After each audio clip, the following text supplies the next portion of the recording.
அங்கே கேட்டாலும் அங்கே உள்ளவங்களுக்கு தெரியல. அந்த டீ கடைலாம் வச்சுருக்காங்க சின்ன கடை. அவங்களுக்கு ஸ்கூல் தாங்க, பசங்க போவாங்க, 2 பேரும் ஸ்கூட்டியில் போவாங்க, வண்டியில் போவாங்கன்னு சொல்கிறாங்க. சரி, தேடி தேடி போய் ஒரு அருமையான ஒரு கட்டிடம், அதில் ஒரு 1 2 3 காம்ப்ளெக்ஸ் மாதிரி தரைத்தளம், அது கேட்டு கூட கிடையாது. அங்கே போனோடனே சரி இதான் ஸ்கூலு, நாங்கள் போர்டு கிடையாது, ஒன்றும் கிடையாது. அங்கே போனோடனே ஒரு ஆசிரியை கீழே உட்காந்துருக்காங்க. அவங்க ஆசிரியர்னு எங்களுக்கு அப்புறம் தான் தெரியும். அங்கே ஒரு 4 பையன் இருந்தாங்க. சரி, என்னடா ஸ்கூலா இல்லை வீடா அப்படின்னு எங்களுக்கு ஒன்றும் புரியல. அடுத்தது போனோம். அங்கே ஒரு ஆசிரியர் இல்லை, அவரும் ஆனால் பேண்ட் ஷர்ட் போட்டிருந்தார். அவர் ஆசிரியர்னு தெரியல. அப்புறம் எங்கே ஸ்கூலுக்கு ஆகணும் அப்படின்னு கேட்டால் அந்த ஆசிரியர் இங்கே இருக்காங்க, பயாலஜி டீச்சர், மேத்ஸ் டீச்சர், அவங்க தான். புரியுதா இல்லைங்களா? அந்த இன்னொருத்தர் இருந்தார், அவர் செல்லமா, நாங்கள்லாம் ஒரு பேர் சொல்லி கொடுக்குறோம். அவர் சிவசங்கர்னு, அவருக்கு அறிஞர் அவருக்கு 2 பேர் தான் அந்த ஆசிரியர். பிள்ளைங்க பார்த்தீங்கன்னா 7 பிள்ளைங்களும் போயிடுச்சு, பொம்பளை பிள்ளைங்களும் ஆம்பளை பிள்ளைங்களும். பார்த்துட்டு ஒரு ரிப்போர்ட் கொடுத்தாச்சு. கொடுத்துட்டு அப்புறம் எங்களுக்கெல்லாம் ப்ரொமோஷன் இருந்துச்சு, ஹைஸ்கூல் வச்ச ப்ரொமோஷன். அப்போது செல்லத்தோட சார் சொல்கிறாரு, நீ 600 எடுத்துக்கிட்டார். ஏன் நீ அங்கே இருந்தால் வந்தீங்க, நீங்கள் 600 எடுத்துக்க வேண்டியது, நான் அங்கே போவேன் அப்படின்னு. இல்லை இல்லை அப்படி 2 பேரும் போட்டு நடக்கிறோம். போட்டி போட்டோன்னே செல்லத்துறைக்கு முன்னாடி நான் இப்படி இருக்கும்போது அப்படியே அந்த நம்ம பகுதியில் சேர்ந்த 5 தலைமை ஆசிரியரில் எனக்கு சோழபுரம் கிடச்சி. சார் என்ன பண்ணிட்டாரு, எனக்கு 600 வேணா, 1100 எடுத்துக்கிட்டார். புரியுதா சொல்கிறது? விரும்பி அந்த பள்ளியில் ஆசிரியர் இல்லை, மாணவர்கள் இல்லை, பள்ளி கட்டிடம் இல்லை. இதுதான் உண்மை. விரும்பி எனக்கு 7 கிலோமீட்டர் தான் அந்த இடம். என் ரூட்லேயே என் வீட்டிலேருந்து 7 கிலோமீட்டர் தான் அந்த ஊர். ஆனால் சாருக்கு 22 23 கிலோமீட்டர் வரும். அப்படிப்பட்ட அந்த பள்ளியை கண்ணும் கருத்துமாக, அதாவது இதெல்லாம் வாயால் சொல்ல முடியாத ஒரு நேரெல்லாம் நிகழ்த்தி காமித்து விட்டார். கண்ணும் கருத்துமாக அதுக்கு என்ன தேவைகள், யாரை அணுகணும் அப்படின்னு இன்னைக்கு அந்த பள்ளியை மிகப்பெரிய மேல்நிலை பள்ளின்னு சொல்லலாம். அதுக்கு மேலே ஒரு கல்லூரியில் கூட கல்லூரிக்கு உண்டான அனைத்து அடிப்படை வசதிகளும் ஏற்படுத்திட்டார். அந்த 5 ஆசிரியர்கள் அவர்களை வைத்துக்கொண்டு 5 ஆசிரியர், இவர் ஒரு 5 ஆசிரியர், மொத்தம் 10 ஆசிரியர். இவர் மட்டும் 5 ஆசிரியருக்கு சமம். புரியுதாங்களா? எல்லா சப்ஜெக்டும் இறங்கி நடத்துவார். கோவப்பட மாட்டாங்களா? ஃபோன் பண்ணோம்னா பேசிக்கிட்டே இருப்பார், டேட்டேன்வார். ஆனால் அது கோபமா இல்லை விரட்டாரா ஒன்றும் புரியாது. புரியுதாங்களா? ஆனால் அதில் ஒரு அன்பு கலந்த ஒரு செயல்பாடு இருக்கும். அது மாதிரி செய்யக்கூடிய மிகப்பெரிய ஒரு தமிழ் அறிஞர், தலைமை ஆசிரியர், கல்வியாளர். புரியுதாங்களா? செல்லத்துறை அவர் எங்களுக்கெல்லாம் உண்மையிலே சொல்லணும்னா செல்லத்துறை, செல்லமான துறை, சின்னரை, எங்களுக்கெல்லாம் செல்லமான ஒரு தலைவர். அடுத்தது அந்த துறையை பெரிய ரை போட்டு பாருங்க, செல்லமான ஒரு துறை, ஒரு டிபார்ட்மெண்ட். கேட்டாங்களா? அவர் என்னாலும் அடங்கியிருப்பார், பேர்லேயே அடங்கியிருப்பார். அது மாதிரி அவர் நாங்கள் எதை கேட்டாலும் எடுத்து சொல்லக்கூடிய, எடுத்து கொடுக்கக்கூடிய இடத்தில் இருக்கிறார்.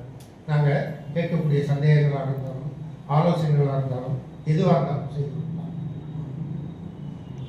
அப்படிப்பட்டவர் நைட்டு தூங்கும்போது சார் சொன்னார், மோகன் சார் படித்து விட்டு தான் தூங்குவார் சொல்றார். நான் சொல்கிறேன், அவர் அந்த வெண்பாவை எழுதாமல் தூங்கினதே இல்லை. புரியுதுங்களா? வெண்பாவை எழுதாமல் தூங்கினதே இல்லை.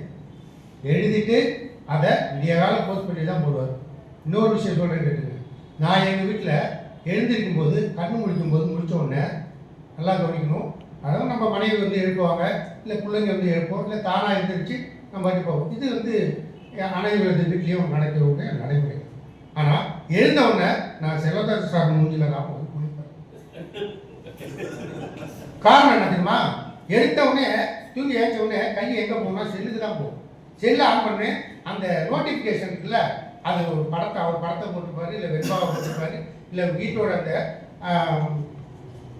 சிந்தனை மயில போட்டுப்பாரு, ஏதாவது போட்டுப்பாரு. இதுதான் ரைட்டுங்களா? அந்த அளவுக்கு அது ப்ரொஃபைல் நோட்டிஃபிகேஷன் மேலேயே இருக்கும் அந்த செல்லில். இப்படி இருக்கிறது. அந்த வெண்பா எங்களுக்கெல்லாம் சுருக்கம் முடிச்சிடணும், பசி நேரம். அடுத்து ஒரு விஷயம் சொல்கிறாங்க, அவங்க வீடு எனக்கு ஒரு மருத்துவ வீடு மாதிரி.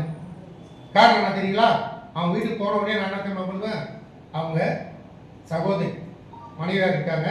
அவங்க போன உடனே எனக்கு ஒரு அருமையான இல்லை, எனக்காக இருந்தாலும் சரி, நம்ம தலைமை ஆசிரியர் யார் போனாலும் சரி, ஒரு அருமையான டீயோ காஃபியோ எங்களுக்கு பிடிச்ச அவங்க கொடுப்பாங்க. அப்படின்னா தெரியுமா, எனக்கு சுகர் இல்லாமலே வரும். அது முக்கியங்களா? சோறோட போட்டு கொடுத்துட்டு அதை நான் குடிக்க போய் ரூபா வச்சுட்டு இங்கே பார்த்து அங்கே பார்த்து கீழே ஊற்றலாமா மேலே ஊற்றலாமா உள்ள ஊற்றினா ரெண்டு டேப்லெட் கூட பண்ணும்ல, அது மாதிரி ஒரு சொல்லு கரெக்டாக உணவு கொடுப்போம். யாருக்கு எவ்வளோ இந்த அது மாதிரி எங்கள்கிட்ட நாங்கள் 5 தலைமை ஆசிரியர் இருக்கோம். பஞ்சபாண்டவர் முட்டி ஒவ்வொருத்தவங்களுக்கும் இவங்களுக்கு இவ்வளோ சுகர் போகுது, இவ்வளோ அதான் ஒரு மருத்துவர் சகோதரி மருத்துவர் எங்களுக்கு. அடுத்த நான் வெளியில் வந்தேன்னா என் கண்டு 2 பக்கமும் போகும், இப்படி திரும்பவும் அங்கே சிறு குறிஞ்சாம் பெரும் குறிஞ்சாவும் வளர்க்குறாரு.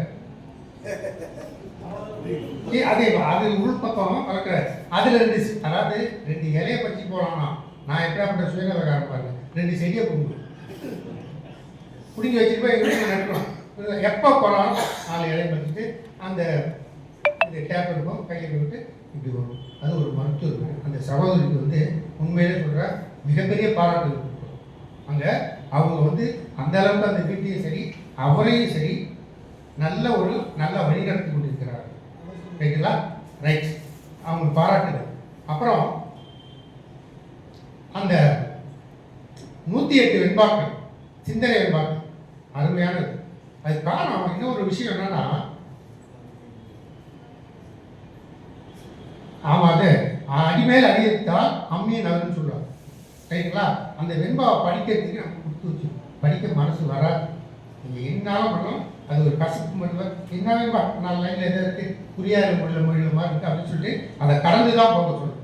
ஆனால் டெய்லி பார்க்க நாங்களாம் ஒரு வாட்ஸ்அப் கொடுத்து வச்சுருக்கோம். பார்க்க இந்த வெண்பாவை அடிமேல் அடித்து அம்மியை நகர்ன்னு சொல்கிற மாதிரி அது மாதிரி நான் அதை படிக்க ஆரம்பிச்சது பார்த்துச்சு. என்னதான் இருக்குது படித்து பார்ப்போம் ஒரு வருஷம் கழிச்சு தான் அதை படிக்க ஆரம்பிச்சு. அதுக்கு முன்னாடி மோகன் சார்னா பெரிய வெண்பாவாக போடுவார், அவர் சின்ன வெண்பாவாக போக மாட்டார். 2 லைன் கூட இருக்கும். சார் கொஞ்சம் ஷார்ட்டாக போடுவார், கடகடன்னு படிக்கலாம். படித்து புரிந்து கொள்ளக்கூடிய அந்த வாய்ப்பு அதில் கிடைக்குது. என்ன சொல்கிறேன்னா, நல்லா கவனிங்க. ஒரு 108 வெண்பாக்கள் அவர் நிறைய எழுதியிருக்காரு. வெண்பாக்கள் 108 வெண்பாக்கள் தான் புத்தகமாக வெளியிட்டு இருக்கிறார். இதை நாம் படிக்கிறோம். தமிழ் அறிஞர்கள், கல்வியாளர்கள், ஆசிரியர் பெருமக்கள் எல்லாரும் படிக்கிறாங்க, படித்து புரிந்து கொள்கிறார்கள். இதில் என்னுடைய விருப்பமாக ஆசையாக நான் சொல்வது, இளைஞர்கள் அதாவது எப்படி சொல்லுவாங்க, பெருமகனார் முள்ளியார் ஆசார கோவை எழுதினாங்கல்ல, 14 கீழ்கணக்கு கீழ் உள்ள ஆசார கோவை. அதில் என்ன சொல்லியிருப்பாங்கன்னா, அந்த ஆசாரத்துக்கு ஒரு தொகுப்பு. அப்படி நான் எனக்கு தமிழ் எனக்கு பிடிக்காதுல கற்றுக்கல. தமிழ் ரொம்ப பிடிக்கும், ஆனால் கற்றுக்கல. ஐயாலாம் சொல்லணும், வெல்குணம் சார் ஐயாலாம் சொல்லணும். அந்த ஆசார கோவை 100 வெண்பாக்கள் மட்டும்தான் இருக்குது. 100 வெண்பாக்கள் தான் இருக்குது. அது எதை பற்றி சொல்லியிருக்காங்கன்னா, நல்லொழுக்கத்தை பற்றி சொல்லியிருக்காங்க. ஒரே கான்செப்ட் தான், வேறு எதுவுமே இருக்காது. நல்லொழுக்கத்தை பற்றி தான் இருக்கும் இந்த ஆசார கோவை. நாங்கள் என்ன சொல்கிறோம்னா, இந்த வெண்பாக்கள் சிந்தனை வெண்பா இருக்கட்டும், சிந்தனை தூண்டக்கூடிய வெண்பாக்கள் இருக்கட்டும், வரவேற்கிறோம். அதை 1008 வெண்பாக்களாக கொண்டு வர வேண்டும். 1 அதை மட்டும் அல்லாமல் உங்களுக்கு ஓய்வு கிடைக்கும் போதெல்லாம்